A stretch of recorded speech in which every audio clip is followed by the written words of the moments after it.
Welcome, everyone. This is episode 3 of a new YNAB podcast series, Debt Stories, Real People Beating Debt and Winning Financially.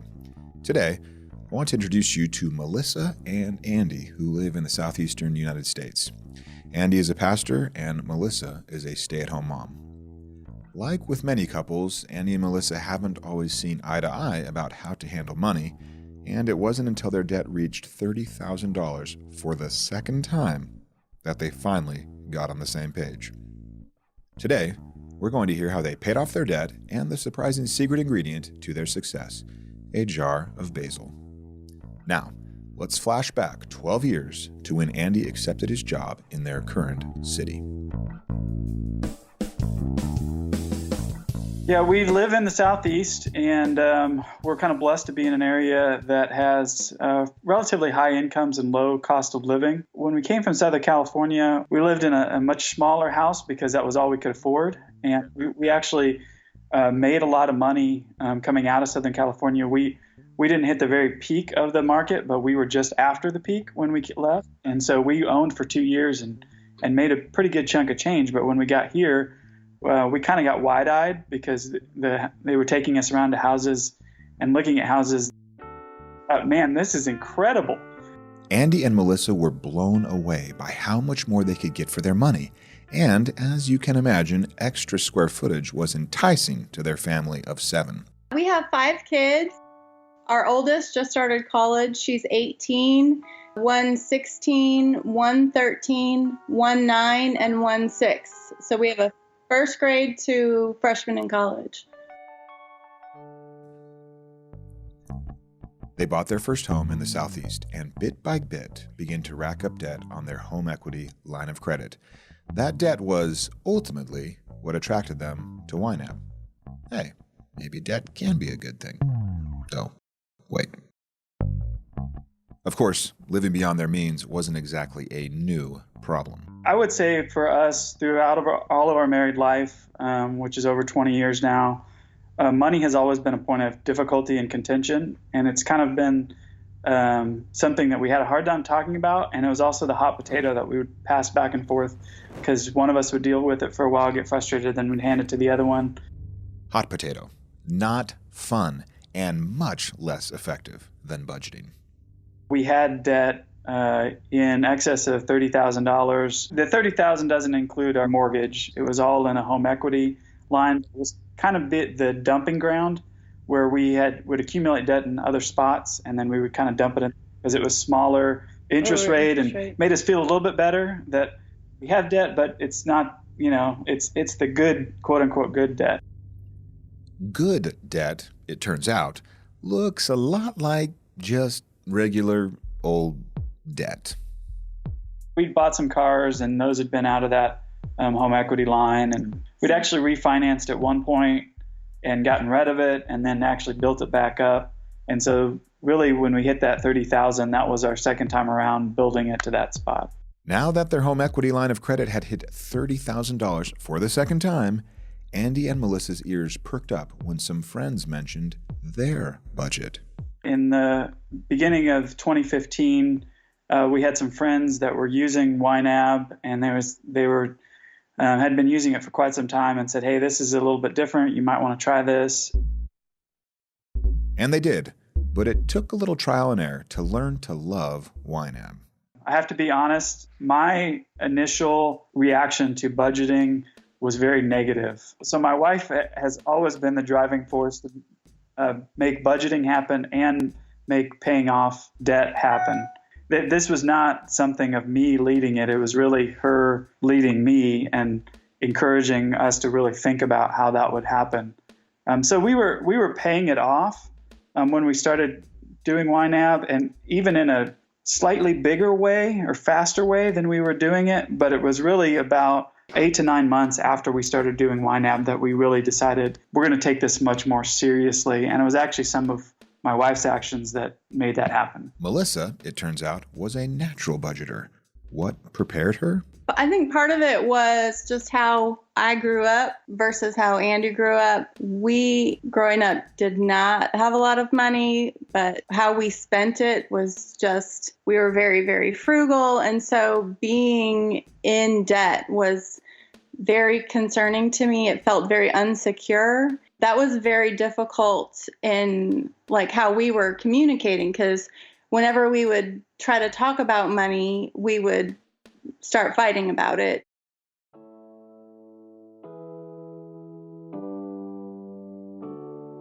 This is the part of the podcast where we discover that leading by example is the best way to inspire others.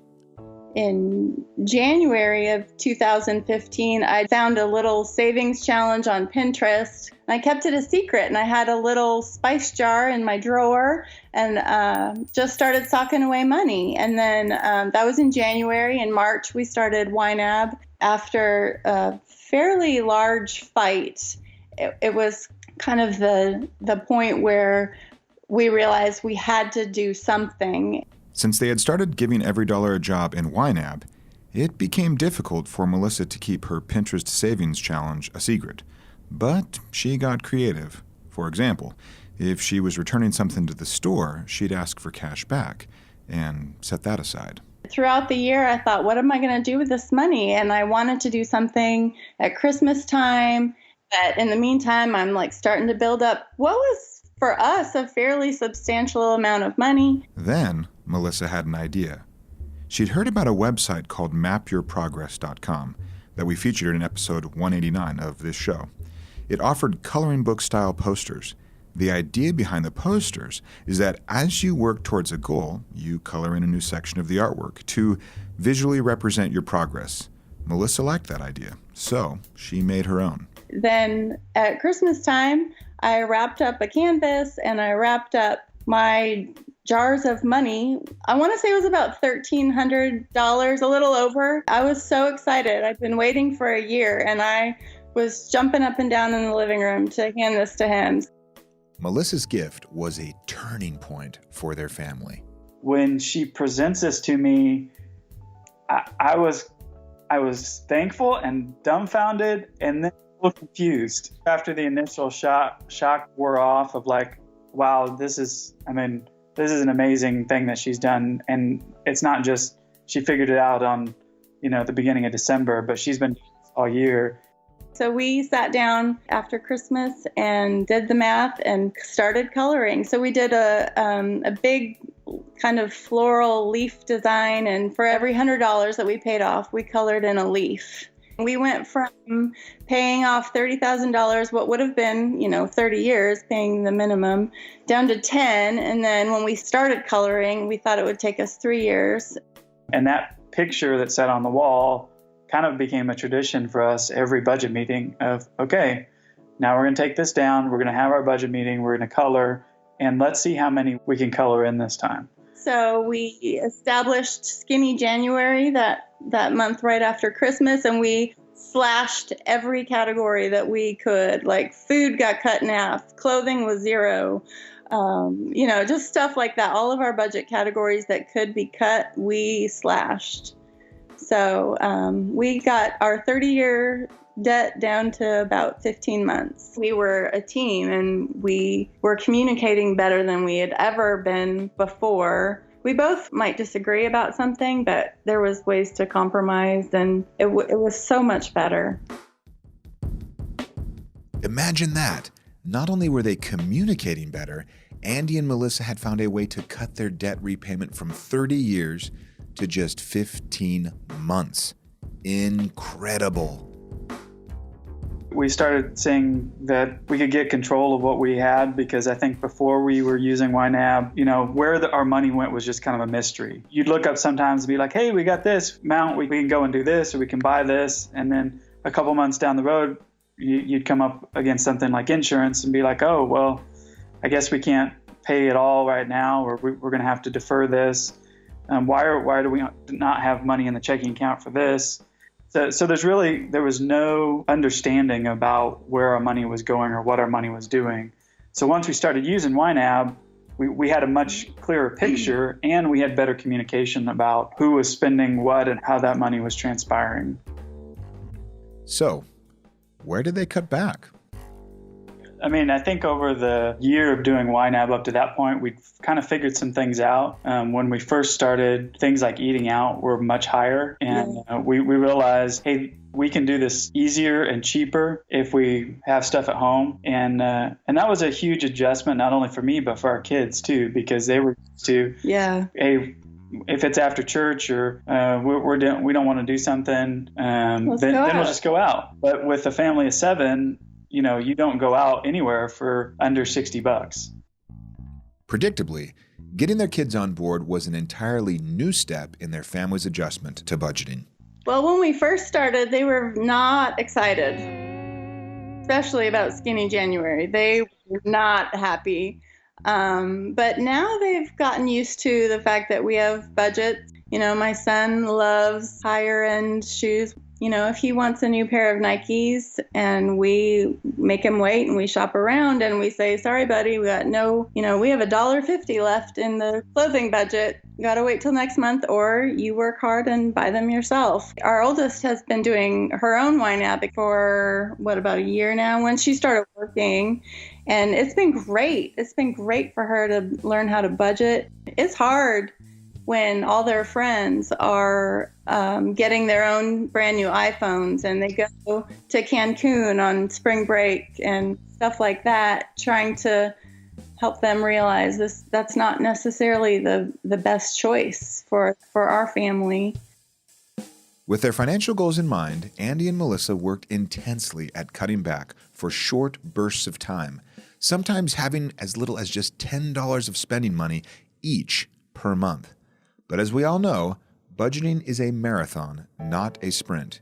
We wanted to try to figure out a balance of what we could throw at the debt and at the same time make sure that we had enough to live. That was kind of the constant push and pull. That didn't mean that we were eating peanut butter and jelly sandwiches every day. We still had kids playing high school sports. We still actually took some vacations. We still had a hot water heater break down in the middle of it. We did have one fortunate shift with some things at my work and the way health insurance was handled that was a pretty significant help to us. But what I was grateful for is that we had the tools to manage that.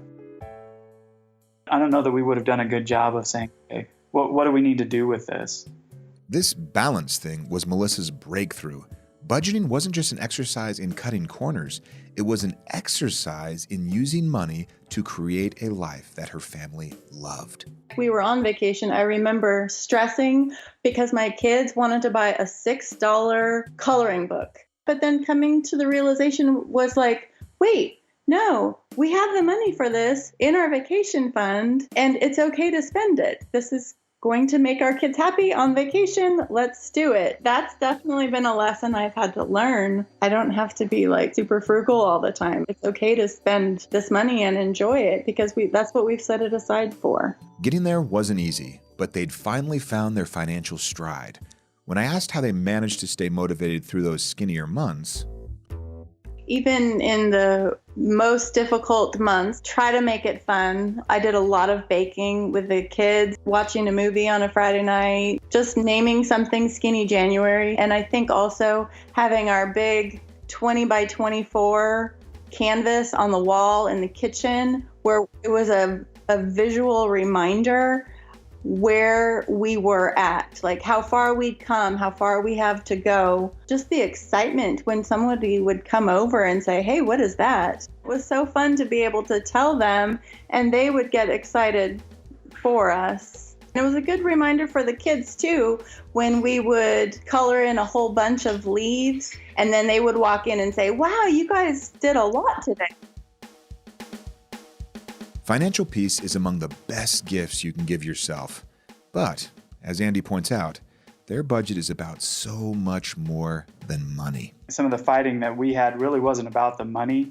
It was also my fear and my even shame of the way that I had done poorly handling money and having to admit that. But there's freedom in honest communication, being able to, both of you together, deal with it. It can be really, really scary, threatening even to your relationship, but it's worth it.